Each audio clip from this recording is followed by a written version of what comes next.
Сәлеметсіздер ме оқушылар? Менің аты жөнім Мадина Айбекқызы. Сабағымызды бастамас бұрын сергіп алайық. Ендеше сіздерге сөйлемді аяқта айдарын ұсынамын. Мына жерде бірнеше сөйлемнің басы берілген. Қалаған ұяшықты таңдап, сөйлемді өз ойларыңызбен жалғастырыңыздар. Сәттілік тілеймін.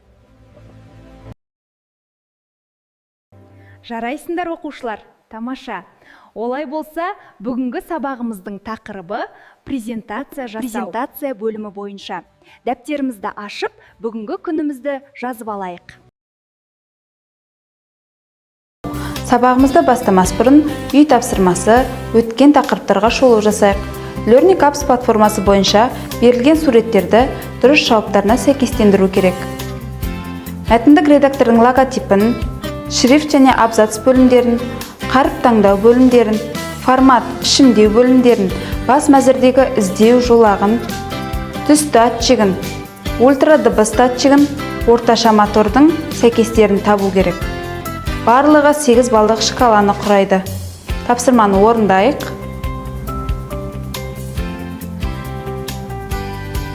Тапсырманы тексереміз. Жарайсыздар оқушылар, барлығы дұрыс. Бүгінгі сабақта белгілі тақырыпта жинақталған ақпаратты көпшілікке қалай ұсынуға болады? Презентация дегеніміз не? Презентацияны не үшін жасайды деген сұрақтарға жауап алатын боламыз.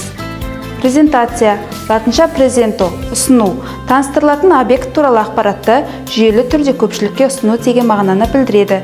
Презентацияны компьютердегі программалардың көмегімен жасаған ыңғайлы. Компьютерде презентацияға арналған арнайы программа бар. Олардың қатарына Microsoft PowerPoint программасы да жатады. Презентацияда кезектесіп ауысып отыратын, экранды толық алып тұратын электрондық бет слайдтардан құралады. Ал слайдтар мәтін, сурет, фотосурет, схема, музыка және дыбыстардан құралады. PowerPoint-та презентацияға анимация, мультимедиа және басқа да командаларды пайдалануға болады. Сабағымыздың жаңа сөздермен таныс болайық. Презентация, презентация, presentation. Құру, создать, to create. PowerPoint терезесімен танысайық. Слайд, мәзір, құралдар тақтасы, слайд ауысу аймағы, слайдты көру режимдері, слайд өлшемін өзгерту. Программа терезесіндегі мәзірлердің қызметіне тоқталайық. Главная, басты мәзірі. Слайд жасау, қаріптер, абзацтар мен суреттерді өңдеу құралдары. Ставка, кірістіру. Мультимедиа, сурет, мәтін, бейнені кірістіру құралдары. Дизайн, тақырыптық безендіру, слайд, фондардың құралдары.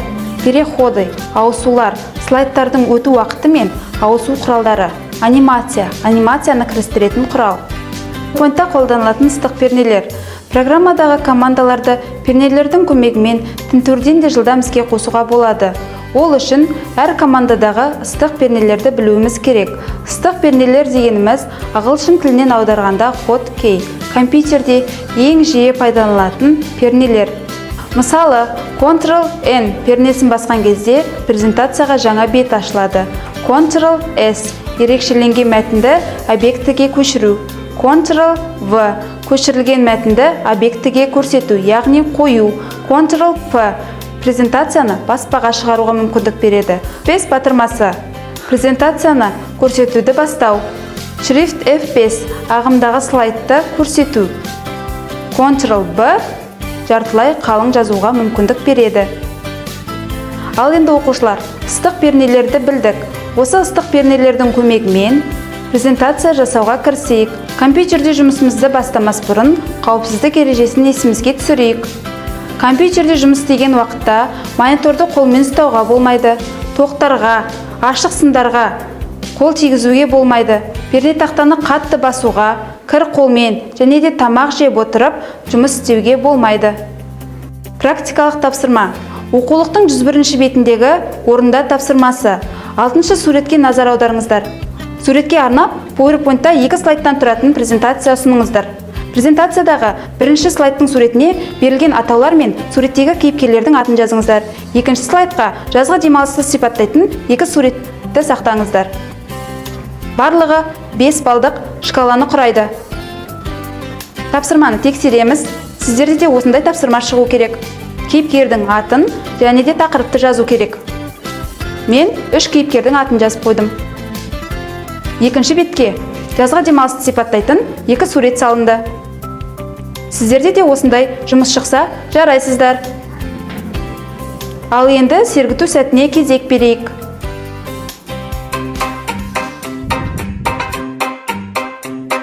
Сәлем балалар, қазір біз көзге арналған жаттығулар жасаймыз. Басымызды бұрмай, көзімізбен оңға және солға, оңға, солға. 1, 2, 1, 2, 1, 2. Көзді ашы жұмамыз. Енді көзді жоғары, төмен, жоғары, төмен. 1, 2, 1, 2. Көзді ашы жұмамыз. Жақсы. Көзді қатты жұмамыз. 1, 2, 3. Көзді ашамыз да ұзаққа қараймыз. Тағы қайталаймыз.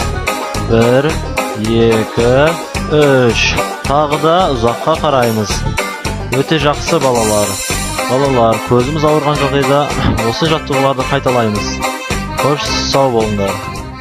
Ал енді оқушылар, сабақты бекіту мақсатында Word Wall тақтасында сіздерге 4 сұрақтан тұратын тест тапсырмаларын ұсынамын.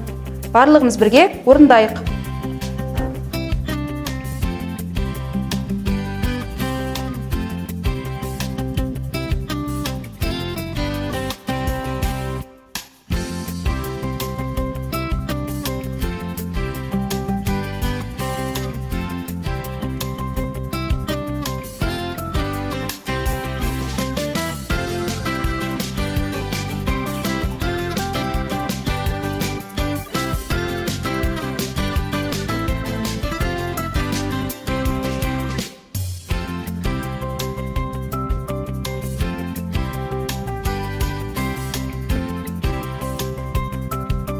Жарайсыздар оқушылар. Үй тапсырмасын жазып алыңыздар. Оқулықтың 101 бетіндегі ойлан, талда тапсырмасы.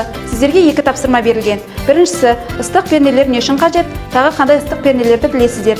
Екінші тапсырма, Word және PowerPoint программасында Venn диаграммасын орындау. Яғни айырмашылық мен ұқсастықтарын табу керек. Балалар, бүгінгі сабаққа жақсы қатыстыңдар. Олай болса, сабағымызды бағалап кетейік.